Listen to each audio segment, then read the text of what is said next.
Hey everyone, welcome back to the channel. My name's Chris and this is Restoration Rescue. So we have just gotten back from North Carolina and we are here for good now until next year's show, or if we decide to take this thing out running and driving. So our goal now is to get this thing back in the garage and start getting to work on getting this thing ready for the final paint, get everything cleared out properly. We got to do some repairs and a lot more work to get this thing set for driving every day. The brakes do feel a lot better, so I feel a lot more confident. We also went out and picked up some of those shifter bushings, so I may not have to weld those in, but we're going to try and get those in today, as well as we're going to have to sandblast them. But we're going to get that off. So first things first, let's go ahead and get the truck off the trailer and back in its home in the garage.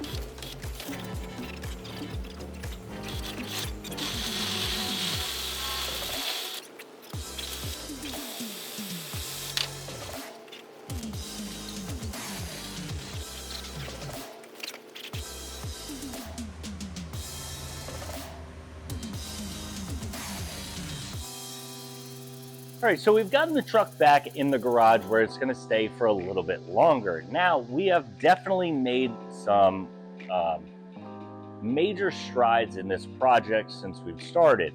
Obviously, it can drive for the most part, but now we actually have brakes.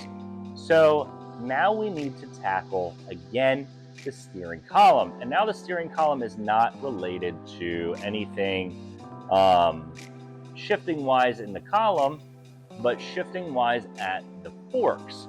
So there's two bars that come up from the bottom end, and we'll show you that, kind of give you a little picture right here kind of thing. Let me see if I can get my arms bigger so I can fit it.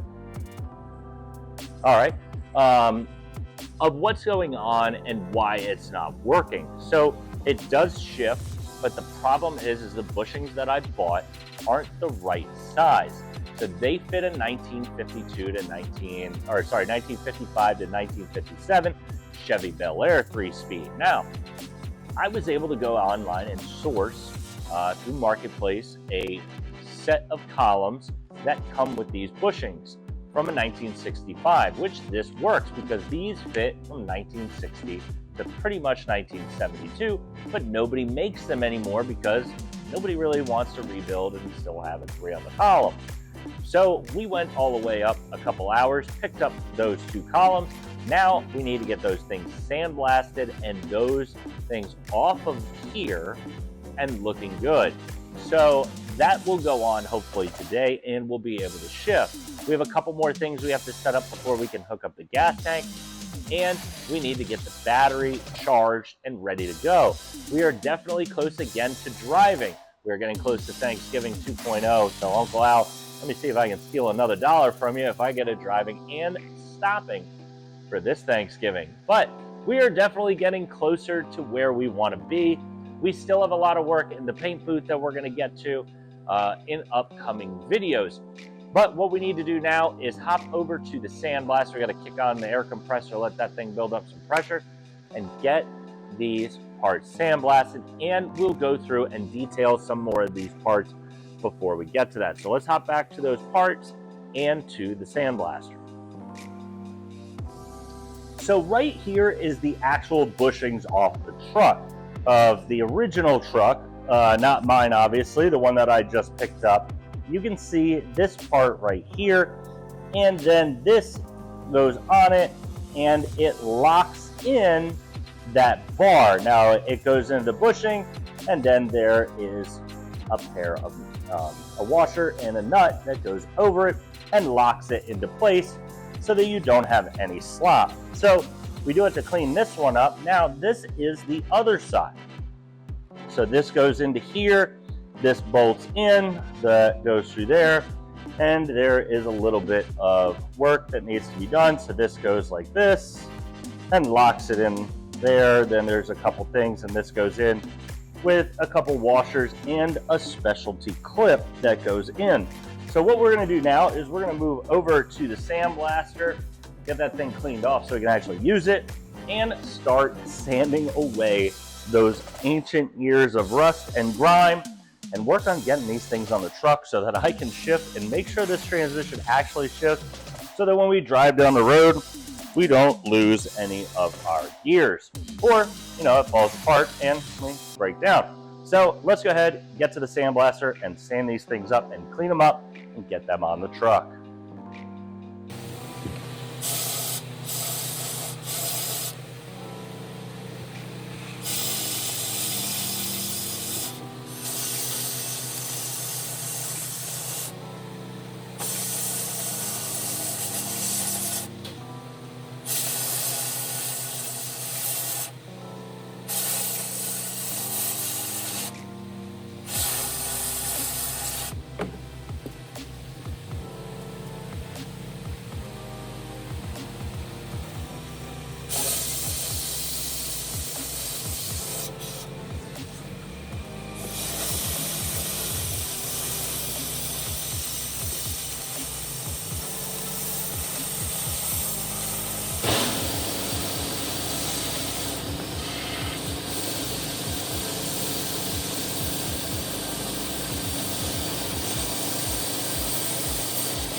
So we have found yet another issue. So there is a bar that sits right here where my finger is that just has worn away.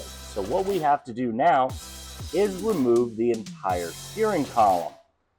That's going to be a little bit of a pain in the butt because I have to remove everything. So everything behind it has to come out, and this is what it's supposed to look like. So we have already taken apart this side, and you can see that that is supposed to be, if we could zoom in, perfect, like thick and everything. Mine is grooved out and needs to be replaced. So good thing we have that extra steering column. So what we need to do is actually start removing everything here so that we can drop the steering column and get it out so that we can start doing a bunch of stuff. So I need to disconnect that thing we just hooked up and get everything out. So we're gonna have the steering column, I believe, coming right up through the cab. So let's go ahead, start unbolting everything and getting everything where it needs to go. So this video didn't do a lot of showing what happened, but that's where I come in now and kind of show you what we did. So this bar comes in directly inside of this, and to get it off, it really is kind of tough. So this is the top, and this is obviously the bottom. These are your gears.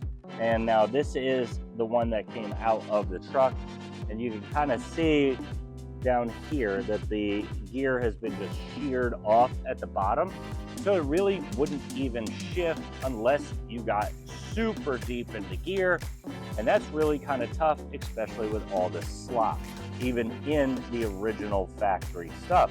So we go ahead and we had 2 more steering columns, thankfully, that we picked up today because we needed the bushing. So I do have a couple extra sets, so if you do need some bushing, I do have a couple.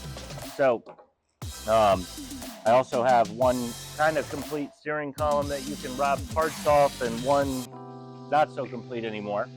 But this is what needed to be changed. Now, I did steal other parts off the steering column. There is a turn signal return that I stole, as well as some other things. But as you can see, this is where, right here, where the shifter comes in. So when you shift, this turns and goes up like this or down like this, depending on what gear you're in. Now, when you're trying into a different gear, You can obviously see here, this one just doesn't want to stay and turn the shaft. It's a little rusty, so we cleaned it up, used a lot of grease, got a red sticky grease that we use, got that all situated. And this is your turn signal stalk stuff. So you have a little clip in here that goes in, and it kind of just situates everything. And there is a clip here that comes in with the wiring harness. So we got all that changed out. It is now all in. It is kind of tough to shift, but we're gonna have to test this out and maybe loosen it, maybe tighten it, and just give it a little bit more play. There's a lot of grease, and the grease did bind it up a little bit, just make it kind of tight, which is fine. It'll wear out. It will be okay. So that's gonna be all together. And let's go in and kind of show you where it is. So I'm able to zoom in a little bit right here, and you can see the shifter linkage right here. So we have the new pieces in, they are nice and tight. This has a little bit of looseness that I can do to make maybe shifting just a little bit easier. Maybe clean out some of that grease.